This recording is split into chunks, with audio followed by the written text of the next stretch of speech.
C'est un fléau qui épuise les agents de l'Office national des forêts. Des dépôts sauvages comme ici, l'ONF en découvre de plus en plus chaque semaine dans la forêt de Sénart située au sud de Paris.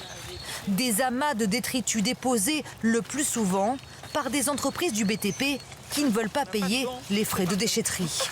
C'est plus facile de venir se cacher en forêt, et notamment en forêt de Sénart où on a des parkings intraforestiers assez nombreux, plutôt que d'aller en déchetterie.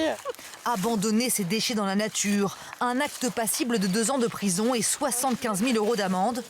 Le nettoyage de ces dépôts coûte 50 000 € par an.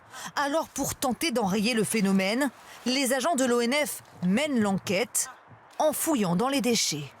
J'essaie de chercher des papiers, quelque chose, des indices qui pourraient un peu me donner l'identité des coupables. Donc des factures, des choses comme ça, des éléments de comptabilité peut-être. Mais comme souvent, les responsables de cette pollution n'ont laissé aucun indice derrière eux. Alors pour les retrouver et surtout les sanctionner, certains élus investissent dans des caméras, comme celle-ci, positionnées en bordure de forêt.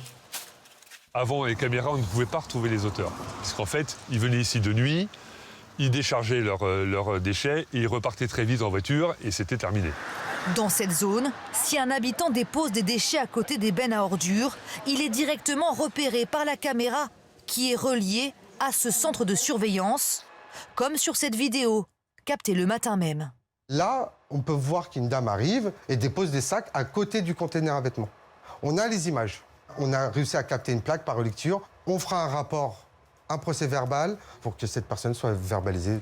Un système dissuasif, mais impossible d'installer des caméras sur chaque chemin forestier, car la forêt de Sénart s'étend sur plus de 3000 hectares.